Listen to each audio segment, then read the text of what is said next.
to life that it was called the fifth element. Its story is as old as the story of life on Earth. It has played a vital role in man's history, his religion, his customs. It has influenced the founding of cities and nations, shaped the fate of empires. The ancient Greeks worshipped it no less than the sun, and Plato called it a substance dear to the gods. In order to safeguard it, the Romans constructed one of the greatest military roads of all time. The lack of it brought disaster to Napoleon's legions in the historic retreat from Moscow, and thousands died. It played an important role in the war between the states. It is blood. According to mythology, the sky god struck fire into the heavens. A spark from the blaze fell here into the sea, creating the fifth element. Geologists tell us it found its way here, deposited by ancient. This is the white wonder, the element of the ancients. And this is how we know it best. This is salt.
Today, salt enters into almost 14,000 different uses. Let's look at a few. In the clothing you wear, salt is used in textile bleaches and dye stuffs, in medicines, in cosmetics,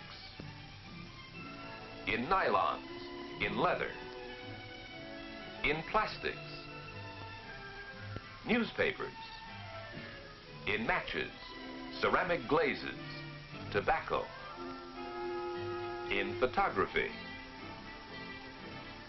Salt helps purify that water, makes possible the glass from which you drink.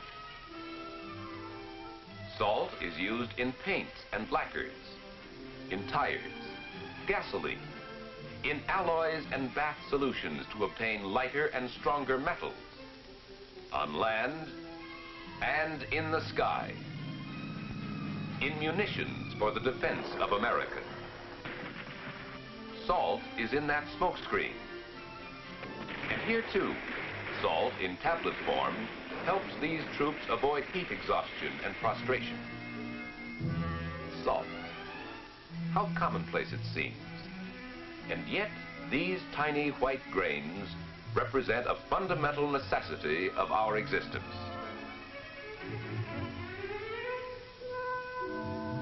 Nature made it abundant, but making it available is something else again. It takes time and skill. There are three methods of obtaining this vital mineral. First, let's examine the oldest, solar evaporation. It's often described as a farming operation, and it begins in the spring. You take salt water and direct it toward great concentrating ponds, where time, wind, sunshine, and careful controls take care of the rest. Impurities like calcium sulfate precipitate and settle out. The brine becomes more and more concentrated, and when tests show the brine has reached proper density, it is pumped into garden ponds. Month after month, under constant supervision, it crystallizes, builds up. Then comes the harvest.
On it goes to the washing shed and further processing. Salt, for table use for example, must be rebrined and evaporated in vacuum pans. Other grades, after drying, screening, and packing, may eventually find their way into atomic energy. Or here. For salt plays an important part in the agricultural life of America too. Not only for its own essential properties, but as the logical carrier for vital trace elements: iodine, copper, cobalt, manganese, iron, zinc, and other minerals which may have been leached from the soil, hence are lacking from pasturage and grains. Minute amounts of those trace minerals are added here, in these salt blocks and salt bricks. And in loose salts, the color indicating which minerals have been added to replace local deficiencies. And because salt is required daily, it's the ideal medium by which to assure that farm animals get their full quota of trace minerals regularly. Poultry has an unusually heavy demand for manganese and other minerals for purposes of early growth and egg production. Here again, the necessary minerals are best introduced through salts mixed with feed. Trace mineralized salts, resulting in stronger, healthier animals, more and better foods for the table, assuring the farmer of a higher return from every feed dollar. The importance of salt to our nation's food supply is well illustrated here.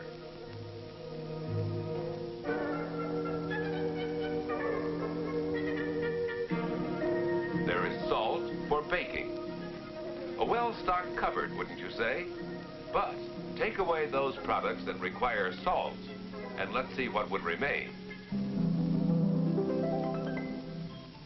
Man has invented a host of seasonings: ketchup, mustard, chili sauce, Tabasco, mayonnaise, French dressing, Thousand Island, many others. Each requires its quota of salt. Salt for peanuts, for potato chips, for pretzels and candy. Salt for cereals, flour, olives, pickles, jams and jellies. Baby food, spaghetti, macaroni, noodles.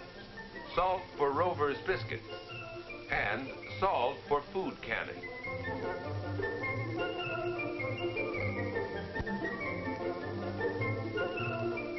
Salt for dairy products.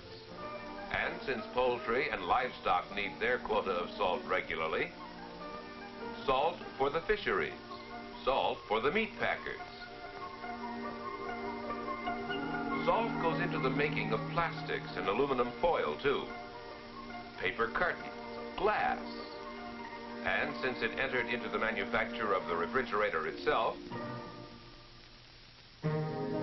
salt for refrigeration, making it possible for us to obtain fresh meats, vegetables, and fruits all year round. Salt enters into many household uses too. Simple, time-saving uses. A thin paste of salt and salad oil removes marks on furniture made by hot dishes.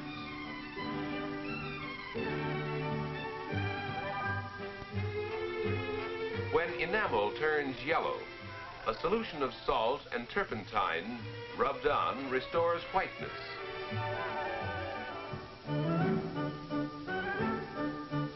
A paste of salt and vinegar may be used to clean tarnished brass and copper.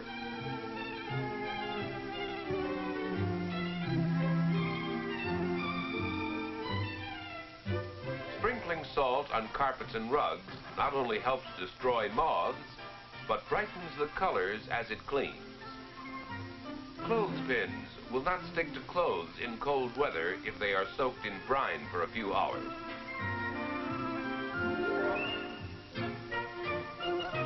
Rough spots on an iron disappear like magic when the iron is rubbed back and forth over dry salt. To clean grease from the bottom of an oven, salt is poured over soil spots while heat is still on. When grease is dried, salt is removed with a stiff brush.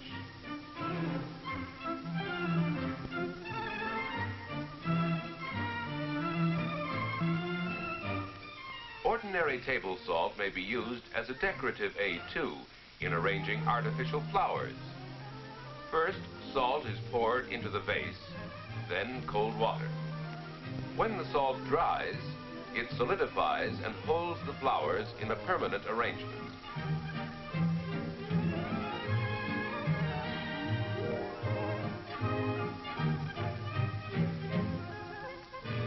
Hard water oftentimes means hardship for people who have to use it. Years ago, grandmother caught dark rainwater in a barrel, used it for special household purposes because it was relatively soft, and so was the water she obtained from the cistern. But this water was hard.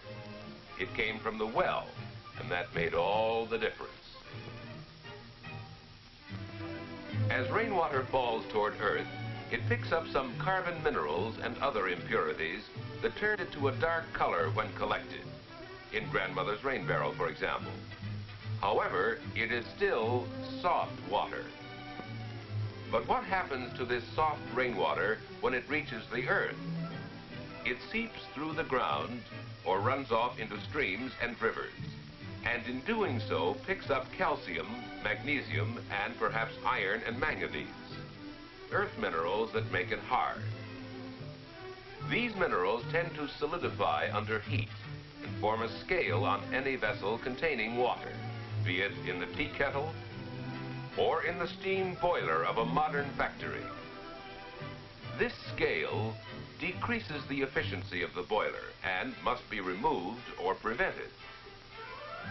When used for laundering or other washing purposes, Hard water develops a scum known as hard water curds, makes washing more difficult, requires more soap. Though hardness of water varies in different regions of our country, a large portion of the United States has hard water, as you can see. The darker areas indicating harder water. Again, we are indebted to salt for helping us change hard water to soft. In the home, in the factory, salt is the key to our soft water supply. Salt pellets in this appliance help turn hard water to soft, making washing easier, faster, more economical. Soft water is also vital to many industries, and salt makes it possible to provide the tremendous quantities needed at the lowest possible cost. How fortunate we would be if salt were everywhere close at hand on the surface of the earth. But it isn't. So man must search, find it elsewhere. In some cases, deep in the earth. Here, 700 feet underground, you are literally surrounded by salt. The pillars, the ceiling, the floor, all solid salt. From thick beds like this, from great salt domes, you can mine it as you would mine coal. But it is always clean and comfortable down here, and the temperature all year round is like that of a clear October day. Giant pillars support the roof of the mined out area. These, for example, are approximately 80 by 100 feet. The mining operation begins, and the face of the salt wall is drilled for dynamite charges.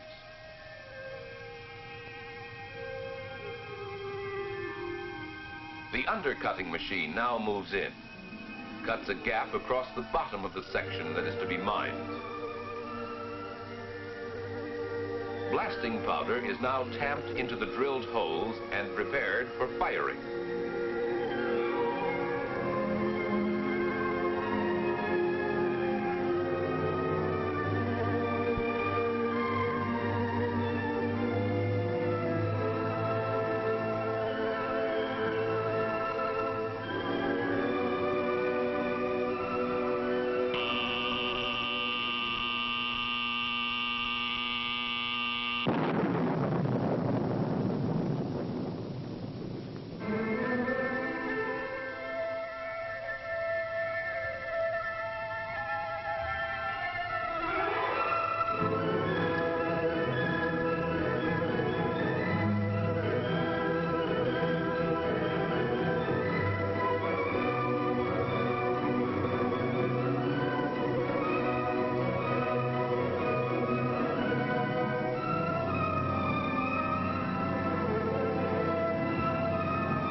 Some run-of-the-mine salt is sent directly to industrial users with no refinement.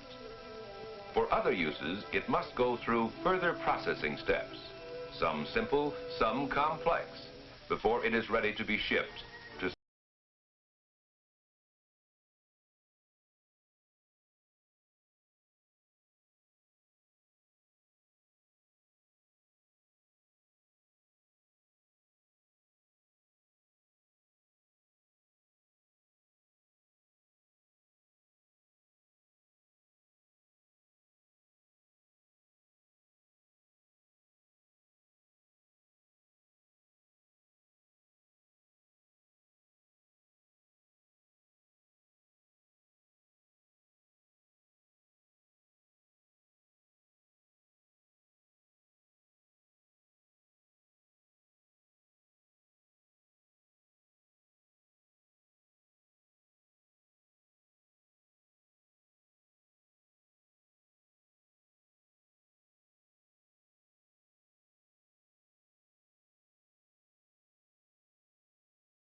building of roadways.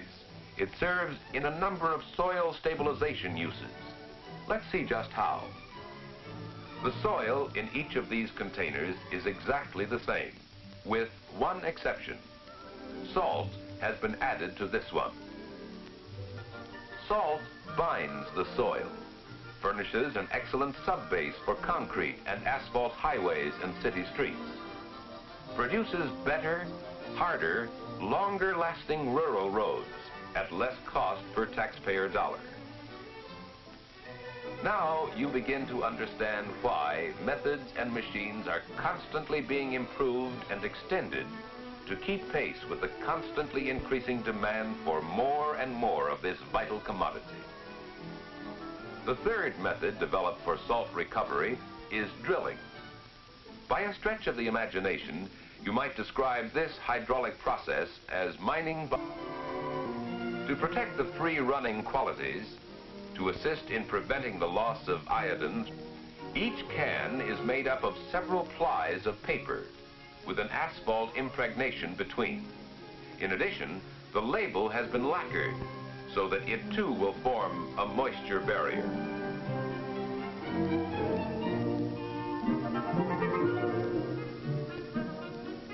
Here in this modern research laboratory, the first in history devoted to that simple substance salt, skilled technicians are looking to the future, constantly seeking new uses of salt to benefit mankind.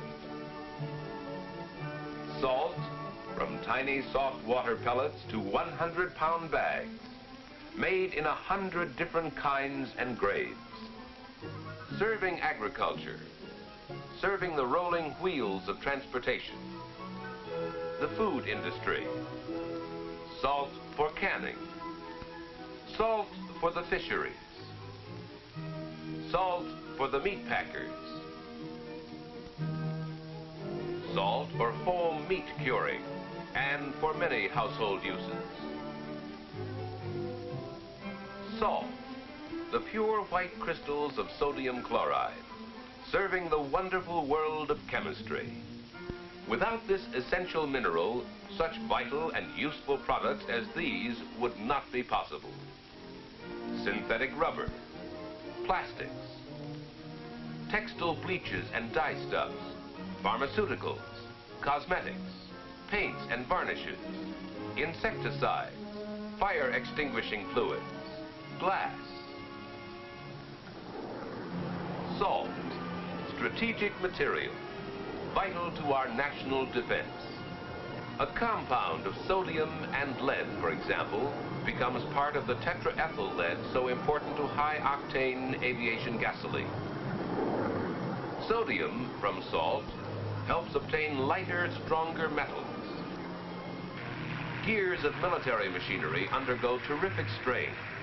These gears are case-hardened in a bath solution of sodium cyanide to give them the necessary toughness. Salt in explosives.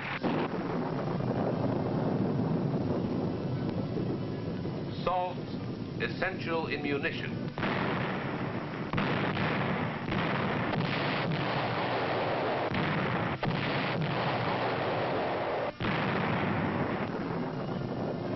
In the peaceful use of atomic energy for power. For our future defense in the coming space age. Salt, serving America. And her need for it has more than doubled since World War II, due largely to the tremendous growth of our chemical industry. But salt has kept pace with our changing needs, and it always will. If you want a dash of salt for your food, if you want carloads, as an individual, or as a community, or as one of the 60 major industries depending on this vital mineral, no matter where you are, rest assured that you can have exactly what you want, when and where you need it. Salt from the solar ponds. Salt from the wells. Salt from the mines. No matter where you live, Where you work, there will be salts, often unseen, unrecognized, but there to serve you and yours with the indispensable crystals of life.